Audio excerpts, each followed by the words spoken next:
Hello and welcome back to the Zon of Basin channel where it's so good, it must be fantasy. This video is on leaders. In today's video we'll be discussing the leading teams and who they have. After the completion of each round so far, I've been keeping track of the top 25 teams and who they own. From there I've determined the ownership percentage of those players, so that we can apply this to a larger portion of the leading teams in Supercoach. We'll go through all the weeks separately, then discuss the downfalls of using this data sample, before looking at the trends and the best application of using it to make decisions for your team. In round 1, Jack Macrae, Caleb Daniel and Sam Davidson were owned by all the top 25 teams.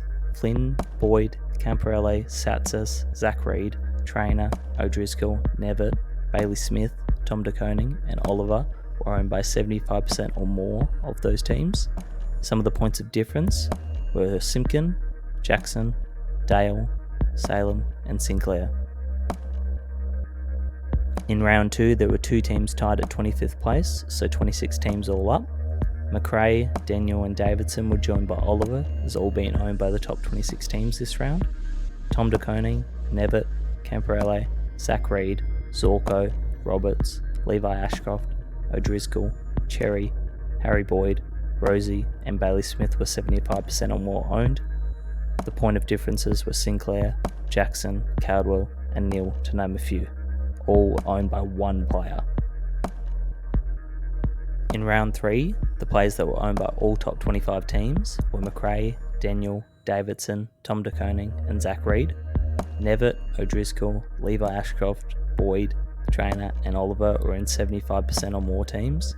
Laird, Bowie, Neil, Cripps and Stewart were all point of differences.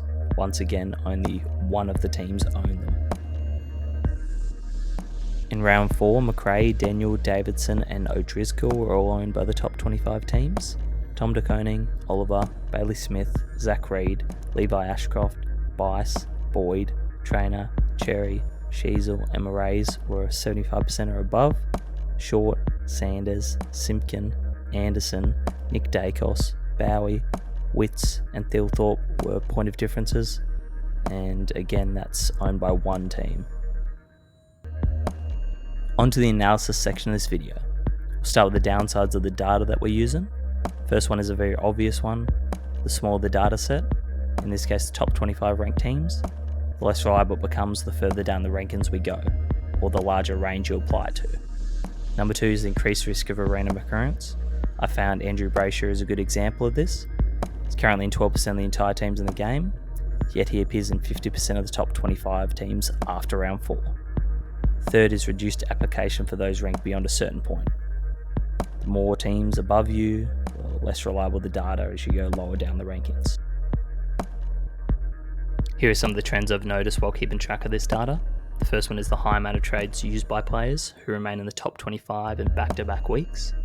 Average trades after rounds 1, 2 and 3 by these teams were 2, 2.67 and 2.5 respectively.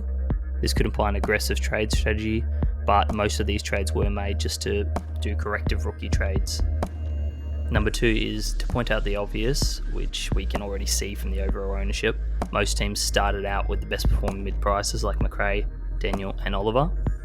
Number 3 is most teams rode the early wave of injuries to highly owned players. Good example is Bailey Smith. Most of the top 25 consistently had him regardless of his injury. Number 4 is Matt Roberts appeared to be one of the only, if not the only, mid-price to premium option that teams were happy to carry through their buy and still managed to stay highly ranked. There's various ways to apply this data despite the small sample and obvious downsides. A few uses I've thought of are: number 1, if you're ranked high enough, use it to determine which players the teams above you have, and then whether you'd like to match them with those players, or find a point of difference. Number 2 is if you're lowly ranked, use it as a guide of how to improve your team by seeing what the better teams in the game are doing. Number 3 is use as affirmation of choices. So whatever choices you're making, if the leading team's also doing those, you're probably doing the right thing. As an example of applying this, here's what I did throughout the week to help my decision on the injured O'Driscoll. I was upgrading him. I'm currently ranked 10,045th. It did alter my application of this from the previous week when I was ranked 1,521st. If I remained at my previous ranking, I would have been more inclined to match what the top teams had, which would have led me to selecting Sinclair or Brayshaw. However, at my current ranking, I feel as if I have to be a little bit more aggressive after falling behind.